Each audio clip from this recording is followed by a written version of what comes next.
Hello and good evening. Welcome to Keeping It Real with JaxREIA.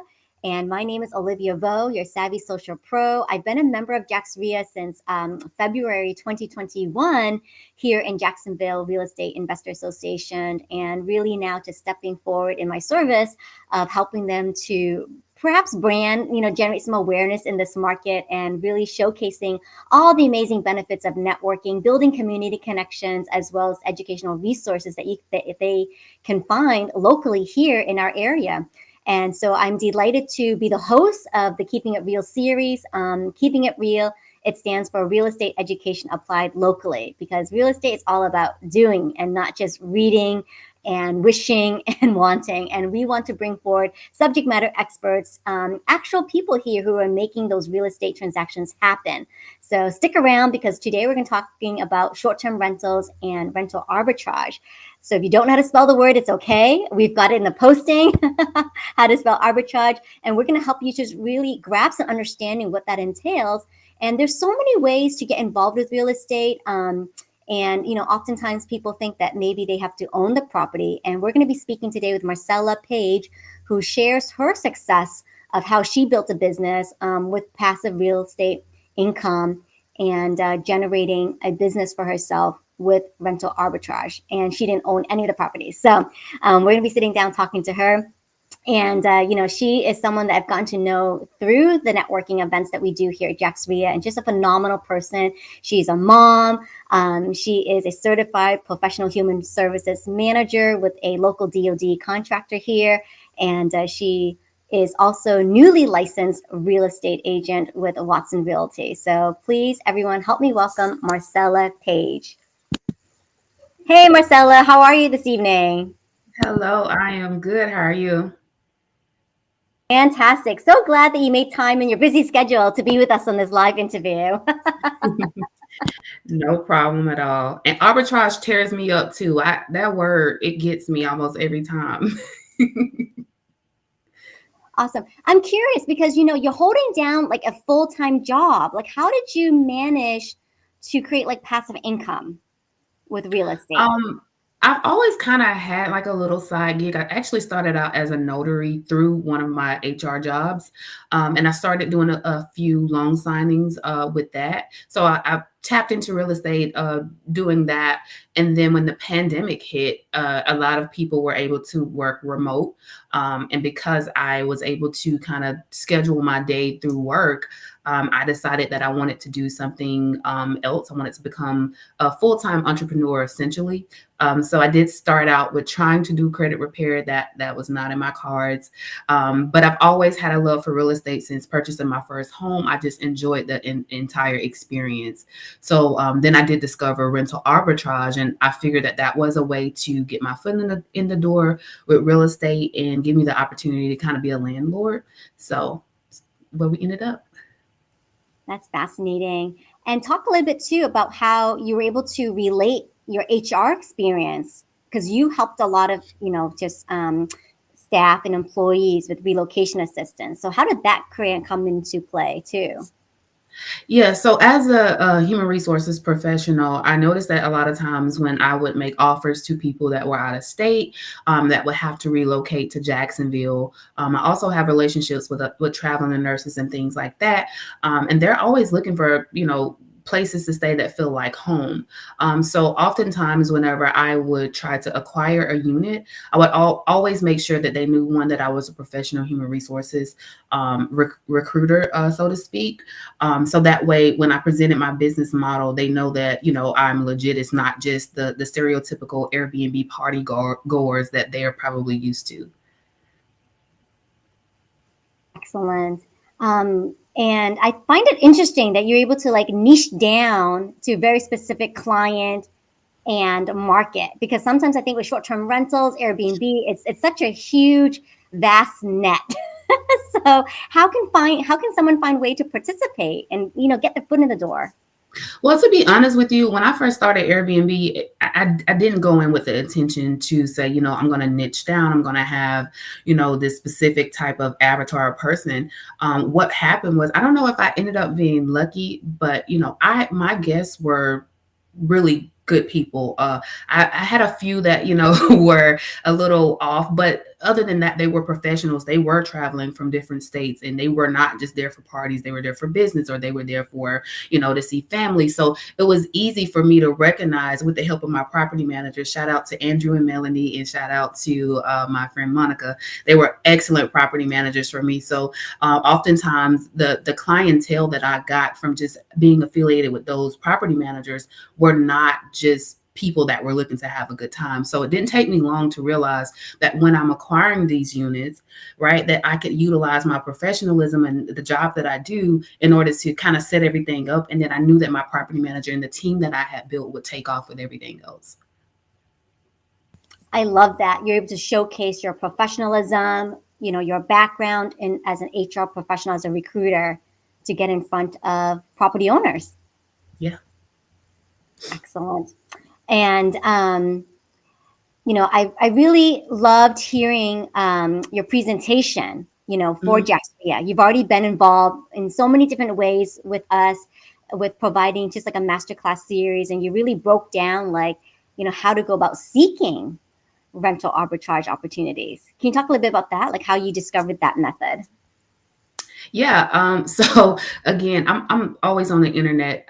Actually, to be honest, it's not like I have to be honest. I have to be real. I'm on the Keeping It Real show. Okay. So, it was a trend. Airbnb was a trend. I saw it on a lot of my feed. Right. So naturally I was interested. So I actually did buy one ebook from Tanisha Fletcher. She's awesome. She's phenomenal. She's my Facebook friend.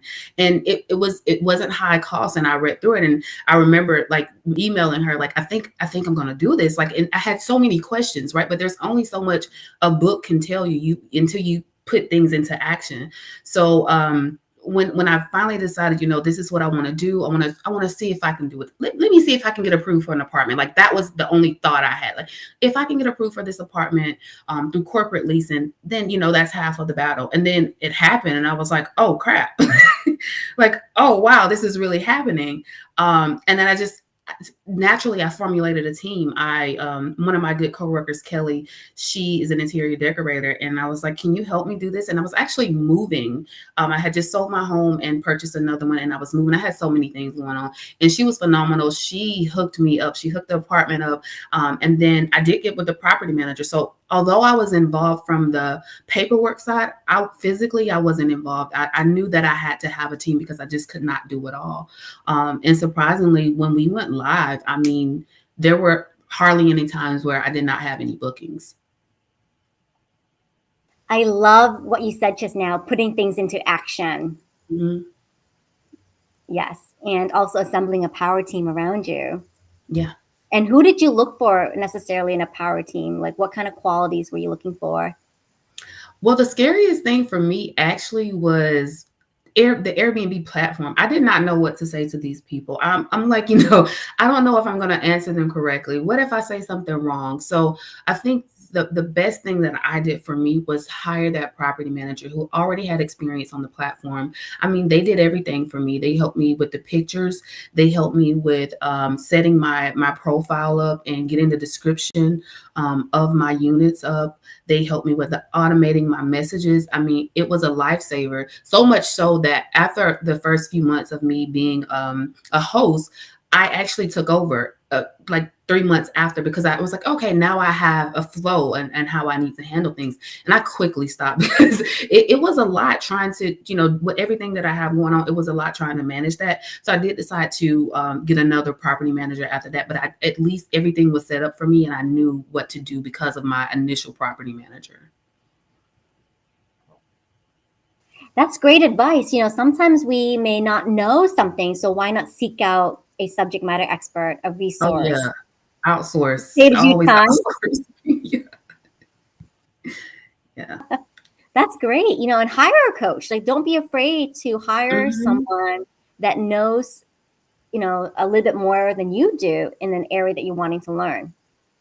Yeah, because one of the things that I learned is with Airbnb arbitrage, I know from just the people that, I'm affiliated with, it's Airbnb, but no one tells you how to handle situations and no one can prepare you for certain situations, like when you're getting messages at 2 o'clock in the morning and your guests can't get in, and when you're having issues with your neighbors or issues with the property managers. Those are just things that you have to, learn from experience. So although, you can have a coach, you can have a mentor, you can buy these ebooks, I think just getting in and doing it, failing forward is the best way, and it's the best thing that I did.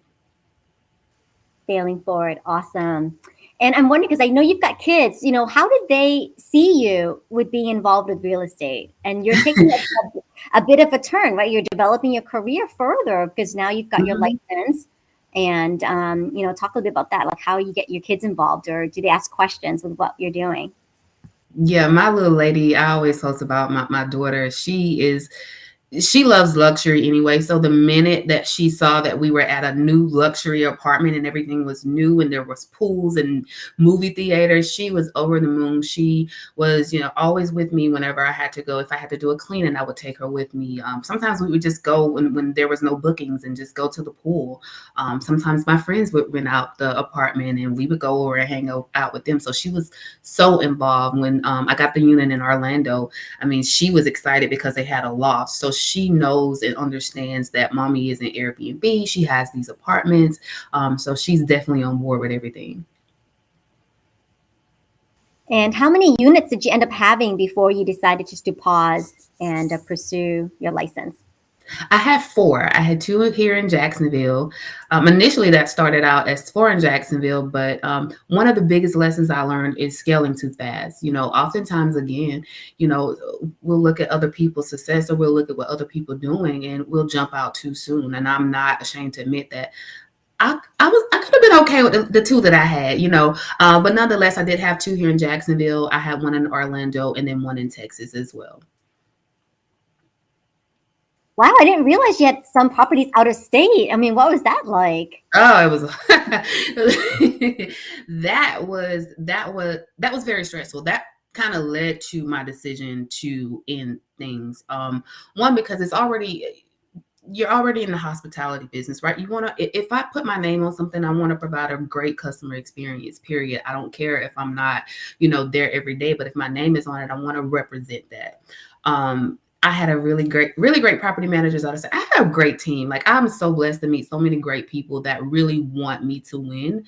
That's key, in building your team, because some people can sabotage you. Luckily for me, in Texas, in Orlando, I had some really good, great girlfriends that they did everything for me. They literally did everything. I mean, from selecting the furniture to hanging the pictures to installing cameras, they did everything for me. I showed up with the check, signed the lease, and they handled the rest. So that was a relief for me because that was one less thing that I had to do.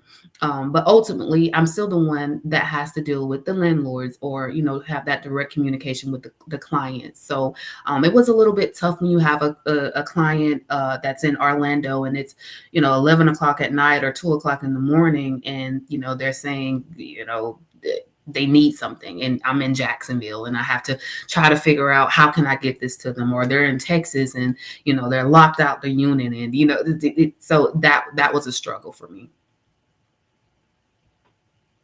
So beyond the 2 a.m. phone calls, what is the most bizarre situation that you've encountered with your? Bizarre? Oh my God. Bizarre. The most bizarre thing. So okay, I'll share this. In Texas, well, if my sister, her name is Gloria, she ran my Texas unit. She gets up, she'll tell you. So we had this guy, and he booked the unit for like 2 nights or something like that. And he arrived early, which we try to accommodate I guess as best as we can. And when we looked on the Ring camera, I'm in Florida and I'm looking at the Ring camera, and she's in Texas. We see these two gigantic, like, I don't know, pit bulls or something. And of course, you have people from the platform that are familiar with certain things like accommodations, right? So for like uh, service animals. So they immediately said, "Oh, it's a service animal." And I remember thinking, "Oh, wow, I work in HR, so I'm used to accommodations. And typically when you ask for accommodation at work, we ask for proof, right? Well, you can't ask for a certain proof on Airbnb." And this person knew that. So I'm like, "Oh my God, like, how am I going to handle this?" And he ended up having these two big dogs that stayed in the room the entire time. And it was blood and urine. It was horrible. And they left the dogs in the home. So obviously it wasn't a service dog, but that's kind of some of the things that you deal with in the industry. Yes, it's accommodations, right? And I think that goes hand in hand with the customer service and building Hmm. reputation. But I mean, there's only so much you can do too, Yeah, for within sure. reason. Yeah. Awesome. Well, I want to go back to what you said earlier about putting things into action. So one of the things that we really strive for at JaxREIA is providing, again, just quality educational resources. You don't have to pay the big, $10,000 packages, Hmm. that are outside of the local area. These boot camps, for example, that come in and they're not even from this market to show Right. you real estate, right? Like we've got your local experts like yourself who are in the market that know the ins and outs of what will work for Jacksonville. And so, one of the things that we're really looking forward to planning for 2023 is more academy classes, more on the ground, hands-on boot camp type trainings. And so, Marcel, I'd love for you to talk a little bit about, the ebook that you have and how you might be structuring a future academy class and really helping people get their, feet wet with rental arbitrage if they chose to do this route. Yeah. So I do have an ebook out about rental arbitrage, and it breaks down everything more in depth for what the steps that you need to make. In addition to that, I also like to personalize things, right? Because oftentimes, we can provide an ebook and some people still won't take action, but I also want to include examples of, what a corporate lease looks like, right? What type of conversations do you have with the landlords to see if they're interested in subleasing, which is rental arbitrage, right? If they're interested in that. What do you say to those people? What process do you put in place for your guests? Some of those things are not in the book, but it's just my experience that I've had that I'm willing to share as a resource, because I want people, if they decide to take this route with short-term rentals, I want them to win. I want them to get in. And of course, like with anything else, it's going to be a struggle until you kind of find your rhythm. But I definitely want to provide as many resources as I can so someone can carry the baton, right, and do and make a great profit while doing that. So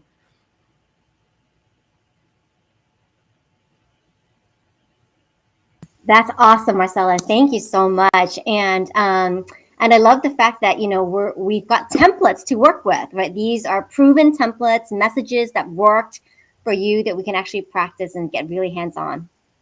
right, yeah, for sure. Excellent.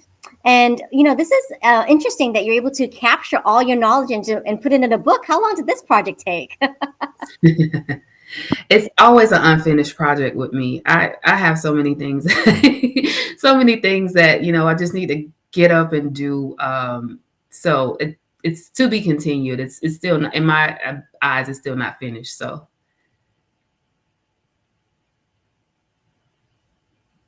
Excellent. So we highly encourage you to follow JaxREIA. Please follow JaxREIA. Become a member with us, and so you can stay up to date with all the things that we're putting together, these events and education opportunities, networking opportunities, so that way you can get started with building your real estate, business.